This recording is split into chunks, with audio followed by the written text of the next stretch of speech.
గిరిజన రాగాల పారాని పాట మొక్కల దారికే కాలమంత గదిరుల వెలుగు సంతాలో చేరే బోండా జనం సాగే ఈ గంత బ్రోండా మనసే జలపాతమా ఆదివారం సంతోషం నీదేనా వెచ్చని సాయంత్రం వ్యాపారాలగలా జలిపిస్తుంది సంత మాధుర్య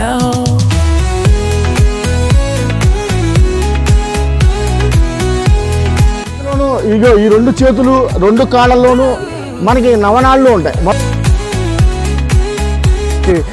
మన సంస్కృతి సంప్రదాయాలు కాపాడుతారని చెప్పాలి. గిరిజన దారికి కలల్ని అంతే కాలమేస్తోంది జీవమే గమ్యమే దారి ఒకరికొకరికి తీర్చి చెప్పి క్షణం బోలా పంబలను తీర్చే చెవులకి మనం ఈ పెట్టిన ఈ రింగ్ పెట్టారు కదా, అది నాడీ వ్యవస్థ పనిచేస్తుంది. మనం ఏదైతే డీమార్ట్ లేకపోతే సూపర్ మార్ట్, రిలయన్స్ మార్ట్ ఇలాంటి రకరకాల మార్ట్లు ఏవైతే మనం ఇంటి దగ్గర ఉంటూ ఉంటాయో జస్ట్ ఆలయగానే ఈ వనకడిల్లి అనేది ఒక సెంటర్ అన్నమాట. ఈ సెంటర్లోకి ఈ తండాలలో ఉన్నటువంటి ఈ గిరిజన ప్రజానికం అంతా వచ్చి ఇక్కడికి వచ్చి మార్కెట్ చేసుకుంటారు. సంతలో కలిసే మన గుండెలయ అంటే ఇక్కడ పేదరికం మాత్రం ఎక్కడ మారలేదు అనిపిస్తుంది. రాష్ట్ర ప్రభుత్వం కానీ కేంద్ర ప్రభుత్వం కానీ వాళ్ళని ఆదుకోవాల్సిన అవసరం ఎంతైనా ఉంది. ఎందుకంటే వాళ్ళ జీవన స్థితిగతులు మారాలి అంటే కనుక వాళ్ళ ఆర్థిక అవసరాలు తీరాలి. ఇక్కడ చూస్తే కనుక వాళ్ళ ఆర్థికంగా మాత్రం ఇంకా చాలా కిందకే ఉన్నారు. వాళ్ళ జీవితాలు మాత్రం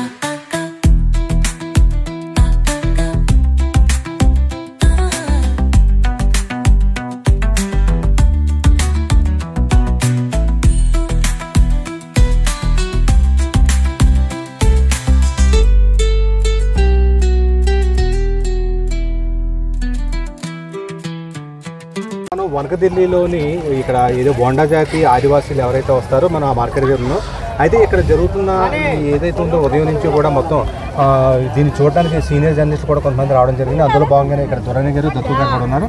అసలు వీళ్ళ అభిప్రాయాలు ఈ సంత మీద వాళ్ళ అభిప్రాయాలు తెలుసుకునే ప్రయత్నం చేద్దాం. సార్ చెప్పండి, మీరు ఉదయం వచ్చారు, ఇక్కడ బోండా జాతి వాళ్ళు కూడా వస్తున్నారు. జనరల్గా ఇదంతా చూసిన తర్వాత మీకు ఏమనిపిస్తుంది? ఇప్పుడు జరుగుతున్న ప్రచారానికి కానీ ఇక్కడ ఉన్న వాస్తవికతకి కానీ చాలా తేడా ఉన్నట్టే కనిపిస్తుంది. ఎందుకంటే వనకదిల్లీలో ఈ చుట్టుపక్కల ఉన్న ఆదివాసీ జాతులు కానీ బొండా జాతులు కానీ ఇక్కడికి వచ్చి వ్యాపారం చేస్తారు. వాళ్ళ పురాతన వస్త్రధారణతో వస్తారు. కల్చర్ కనిపిస్తుంది మనకని చాలా స్పష్టంగా చెప్పినప్పటికీ ఇక్కడ చూస్తుంటే మనకు అనిపించిందంతా కమర్షియల్గానే కనిపిస్తుంది. ఇక్కడ అంటే స్థానికులు కూడా వాళ్ళు కొద్దిగా ఏమైనా డెవలప్ అయ్యారా అన్నట్టుగానే స్పష్టమైన సంకేతాలు అనిపిస్తున్నాయి. ఎందుకంటే వాళ్ళ దగ్గర ఉండాల్సినవి అన్నీ ఉన్నాయి. ఎందుకంటే కల్చర్లో వాళ్ళకి ఏం కావాలి, మన సొసైటీలో వాళ్ళు డెవలప్ అవ్వడానికి ఏం కావాలి అంటే ఈవెన్ సెల్ ఫోన్ మొదలు అన్ని రకాల ఉపకరణాలు వాళ్ళ దగ్గర ఉన్నాయి. డిష్ టీవీతో సహా ఇక్కడ కనిపిస్తున్నాయి మనకి. అలాగే ప్రతిదీ వాడుతున్నారు వాళ్ళు. ఇక్కడ చూసుకుంటే కనుక సంత వచ్చేసరికి ఆదివాసీలు వస్తారు. ఇక్కడ బొండా జాతి మనకి అన్నీ కనబడుతుంది అనుకున్నాం, కానీ ఈ సంత కూడా రెండు రకాలుగా జరుగుతుంది. ఒకటి ఎదర ఊరి స్టార్టింగ్లోనే ఒక సంత కనబడింది. ఇక్కడ రెండోది అంటే సంత పెద్దదయ్యింది, విదేశీయులు వస్తున్నారు. ఇవన్నీ చూసుకున్న తర్వాత ఈ సంతను పెద్ద చేసినట్టుగాను అంటే ఇక్కడ స్థానికులను అడిగితే తెలుసుకున్న దాన్ని బట్టి తెలిసింది ఏంటంటే ఇక్కడ ముందు ఆ మార్కెట్ అయిపోయిన తర్వాత రెండోది ఇక్కడికి వచ్చి చేస్తారని. అంటే ఫారినర్స్ వచ్చి ఇక్కడ చూసి ఆ కల్చర్ ఉన్న వాళ్ళు తీసుకుని వాళ్ళతో మాట్లాడుతుంటే వాళ్ళు మాట్లాడేదానికంటే తమతో ఏదో ఎక్స్పెక్ట్ చేస్తూ వాళ్ళు అంటే వాళ్ళ జాతి సంస్కృతి కంటే ఎక్కువగా ఈ కేవలం వాళ్ళతో ఫోటో తీయించుకోవడానికి ఏదో తమకు ఎక్స్పెక్ట్ చేయడం కనిపించి కొద్దిగా బాధ అనిపించినా ఇంకా ఆ సంస్కృతి మనకి కనబడడం మాత్రం నిజంగా చాలా కొద్దిగా గొప్ప సంతోషకర విషయం కానీ చెప్పుకోవాలి మనం. అంటే జనరల్గా కేంద్ర రాష్ట్ర ప్రభుత్వాలు ఏదైతే ఉన్నాయో ఈ పర్యాటకాన్ని అభివృద్ధి చేసే భాగంలో కొన్ని ప్రాంతాలని పర్యాటకంలో భాగంగా అభివృద్ధి చేస్తున్నాయి. సో ఏదైతే ఉందో బొండా జాతి అంటే ఆదివాసీలది ఒక ట్రెడిషన్, ఆ ట్రెడిషన్ కాపాడాలనే ఆలోచనలో కూడా ఆ ప్రభుత్వాలు ఉన్నాయి. కానీ ఇక్కడ ఏదైతే ఉందో గత 10 సంవత్సరాల క్రితం ఉన్న ట్రెడిషన్ వేరుగా ఉంది, ఇప్పుడున్న ట్రెడిషన్ వేరుగా ఉంది. సో దాన్ని మీరు ఏమైనా గమనించారా? ఎస్, సెటిల్ని. ఎందుకంటే బొండా జాతి అనేసరికి వాస్తవంగా వాళ్ళ వస్త్రాల పూసలతో నిండి ఉంటుంది. అలాగే మెడ చుట్టూ ఒక మన కంఠాభరణాల్లో ఉన్నాయి. చెవులకు కూడా అంటే ఏదైతే పెద్ద పెద్ద రింగులు ఉన్నాయో అవన్నీ వేసుకుని ఉన్నారు. ఇవన్నీ చూస్తుంటే కనుక చాలా ప్రత్యేకత ఉన్నారు. వాళ్ళ వస్త్రధారణ కూడా అంటే మోకాలు పైదాకా ఉండి పూసలతో నిండి ఉండి ఆకర్షణీయంగా మాత్రం ఉన్నారు. కాకపోతే ఇక్కడ ఎవరైతే వ్యాపారాలు చేసుకుంటున్నారో అంటే కేవలం అది ఫోటో సెషన్స్కి మాత్రమే పరిమితమైంది ప్రస్తుతం. మిగిలిన వాళ్ళందరూ కూడా బాగానే డెవలప్ అయ్యి ఆ వస్త్రధారణ మార్చుకున్నారు. పూర్తిగా ఏదైతే అడ్వాన్స్ కల్చర్ ఉందో అంటే సిటీస్లో కానీ టౌన్స్లో కానీ ఏ విధంగా బట్టలు తొడుగుతారో ఆ విధంగా బట్టలు తొడిగే పరిస్థితికి వచ్చారు. అలాగే చూసుకుంటే కనుక ఆహారాలు కూడా వాళ్ళకి, ఎందుకంటే వాళ్ళు తీసుకునే ఆహారాలు వేరని చెప్పేవారు. అంటే వాళ్ళు ఇంతకుముందు మనకు తెలుసున్న సమాచారం మేరకు బొండా జాతి అనేసరికి కాస్త ఎక్కువగా కోపం మీద ఉంటారు, ఎవరితో మాట్లాడరు, ఎవరితో కలవరు అన్న చరిత్ర చెప్తుంటే మనకి, కానీ వీళ్ళు చూస్తుంటే చాలా హాస్పిటాలిటీ కనబడుతుంది వాళ్ళ మధ్యన. ఎందుకంటే మారిన పరిస్థితులు అనుకుంటాను. ప్రతి ఒక్కరిని వాళ్ళందరూ వాళ్ళే వచ్చి పలకరిస్తున్నారు. ఫారినర్స్ వచ్చారంటే వీళ్ళే వాళ్ళ దగ్గరికి వెళ్ళి తమతో ఫోటో దిగడానికి డబ్బులు కావాలన్నో వాళ్ళు సుమారు ఒక 20 రూపాయల వరకు తీసుకోవడం చూస్తుంటే, అంటే ఇక్కడ పేదరికం మాత్రం ఎక్కడ మారలేదు అనిపిస్తుంది. రాష్ట్ర ప్రభుత్వం కానీ కేంద్ర ప్రభుత్వం కానీ వాళ్ళని ఆదుకోవాల్సిన అవసరం ఎంతైనా ఉంది. ఎందుకంటే వాళ్ళ జీవన స్థితిగతులు మారాలి అంటే కనుక వాళ్ళ ఆర్థిక అవసరాలు తీరాలి.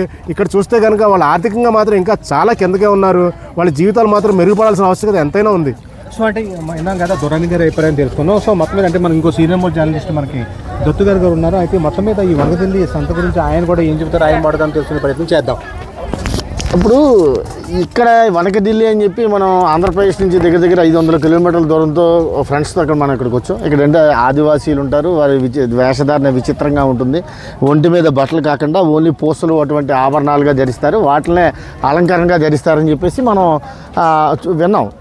కొద్ది ప్రసార మాధ్యమాల్లో చూసాం. ఆ నేపథ్యంలో ఇక్కడికి వచ్చాం. ఇక్కడికి వస్తే మామూలు వాళ్ళు సర్వసాధారణంగానే ఉన్నారు. అంటే వాళ్ళు డెవలప్ అయ్యారు, కొంతవరకు వేషధారణలో పక్కగా డెవలప్ అయ్యారు. కానీ అక్కడ దొరికే వస్తువులు చూడండి.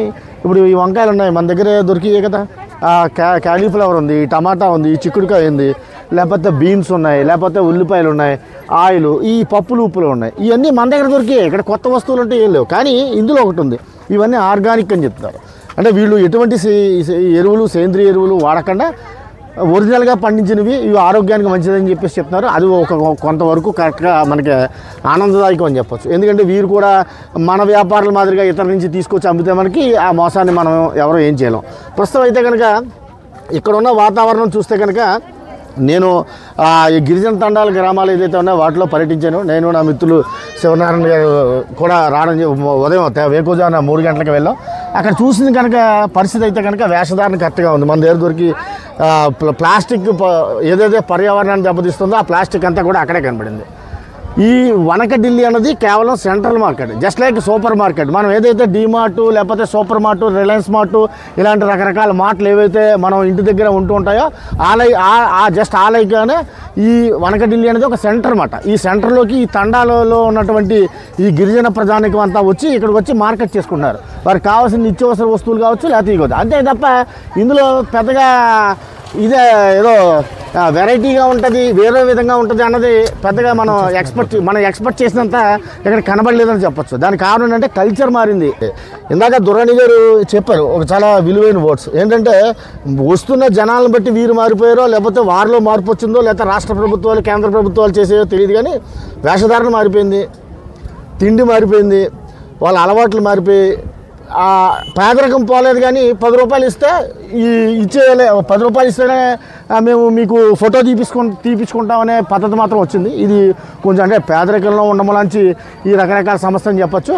ముఖ్యంగా ఈ వనకదిల్లి సంత అంటే మనకు కనబడుతున్న అది ఏదైతే అక్కడ కళ్ళు లేకపోతే సారాయి ఉంది, ఆ సారాయి మెయిన్ ఇదే అన్నమాట, వస్తు మార్పిడి. అక్కడ దాన్ని తీసుకొచ్చి ఆ కళ్ళు సారాయి మనకి దొరకదు, ఈ ప్రభుత్వం నిషేధించింది. కానీ ఈ గిరిజన తండాల్లో అలాంటి రెస్ట్రిక్షన్స్ లేవు. ఆ నేపథ్యంలో వారిని తీసుకొచ్చి ఇక్కడ వారు అమ్ముకుంటున్నారు. ఆ గిరిజనులు వాటిని తయారు చేసి ఇక్కడ తీసుకొచ్చి క్రయ విక్రయాలు చేస్తున్నారు. దాని తర్వాత ఇక్కడ డబ్బులు సంపాదించుకుంటున్నారు. వారానికి సరిపడే నిత్యావసర వస్తువులు ఏవైతే ఉన్నాయో వాటిని కొనుక్కుని వెళ్తున్నారు. ఈ కూరగాయలు కావచ్చు, లేకపోతే కావచ్చు. గతంలో ఇక్కడ వస్తు మార్పిడి విధానం ఉండేది. వీరు పండించిన పంట ఏదైతే ఉందో ఆ పంటని సపోజ్ ఉల్లిపాయలు పండిస్తే మన దగ్గర, నేను మిరపకాయలు పండిస్తే నాకు ఉల్లిపాయలు ఇచ్చి వారు మిరపకాయలు తీసుకునేవారు. లేకపోతే కందిపప్పు పండిస్తే కందిపప్పు ఇచ్చి పెసరపప్పు తీసుకునేవారు. అలాంటి సంస్కృతి సాంప్రదాయం ఉండేది. ప్రస్తుతం అయితే కనుక ఇక్కడ అటువంటి సంస్కృతి సాంప్రదాయం లేదు.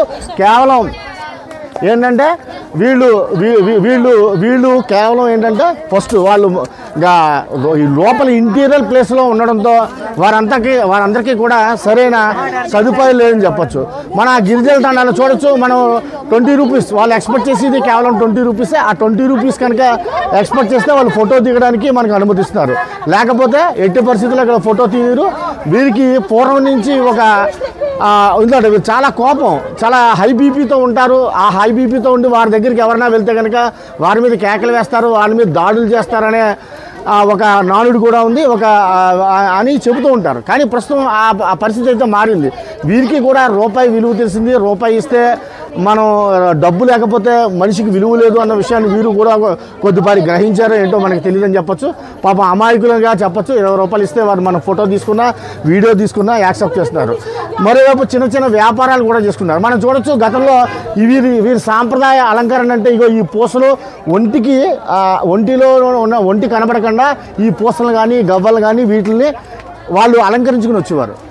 దీనికి కారణం ఏంటంటే ఇవన్నీ హ్యాండ్మేడ్, వాళ్ళు తయారు చేసుకున్నవి మాత్రమే. వాళ్ళ సాంప్రదాయాన్ని ఇలాగా నెత్తికి ఇలాగ టోపీ పెట్టుకుని చెవులకి చూసారా మీరు ఇగో ఇలా పెట్టుకుని ఈ చెవులకి ముక్కుకి పెట్టిన దానికి కూడా ఒక కాన్సెప్ట్ ఉంది. పూర్వీకులకు ఒక ఆచారం, పూర్వీకులు పెట్టిన ఇది ఉంది.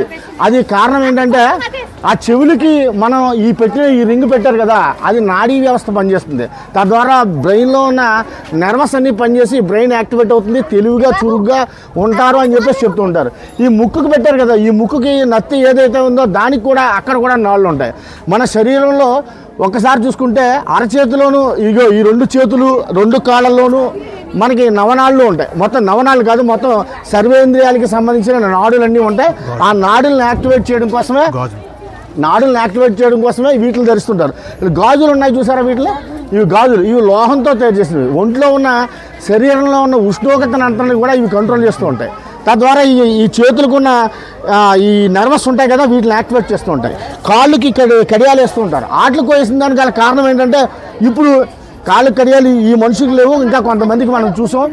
అయితే దానికి కారణం ఏంటంటే మన నాడులను యాక్టివేట్ చేయడం అన్నమాట. ప్లస్ ఇంతకుముందు వీళ్ళు చెప్పులు లేకుండా నడుస్తూ ఉంటారు, కానీ ఇప్పుడు చెప్పులు కూడా అవుతారు. అంటే డెవలప్మెంట్ ఖచ్చితంగా కనబడుతుంది. పేదరికం అయితే పోలేదు, ఆ సదుపాయాలు అయితే కనబడ్డాయి. ప్లస్ నాగరికతతో పాటు వీరు కూడా నాగరికతను అర్థం చేసుకుంటున్నారు. దాని ద్వారా తమ జీవన విధానాన్ని కూడా ఒకంత మార్పు చేసుకుంటున్నారని చెప్పొచ్చు. అయితే రేరుగా మనం తమ పట్టణ ప్రాంతాల్లో తిరుగుతూ ఉంటాం కాబట్టి ఇక్కడికి వచ్చిన తర్వాత కొంత వీరిలో మార్పు వచ్చిందని చెప్పొచ్చు. ఏదైతే ఉందో మన దత్తు గారు వీళ్ళకి సంబంధించిన మొత్తం వేషధారణ గురించి, అదేవిధంగా మన ట్రెడిషన్ ఏ విధంగా కాపాడబడిపోతుందో, అదేవిధంగా వీళ్ళు వేసుకున్న మొత్తం ఏవైతే ఉన్నాయో ఈ ఆభరణాలన్నీ కూడా మన ఇంటర్నల్గా ఏవైతే ఉన్నాయో అన్నిటిని కూడా ఏ విధంగా కాపాడుతున్నాయి అని కూడా తెలుస్తుంది. అంటే మొత్తం మీద ఏదైనప్పటికీ కూడా ఒక విధంగా మన ట్రెడిషన్ కాపాడుతూనే వీళ్ళు ఇక్కడ మొత్తం ఏదైతే ఉందో ఈ సంతలోకి వచ్చి మన సంస్కృతి సంప్రదాయాలు కాపాడుతారని చెప్పాలి.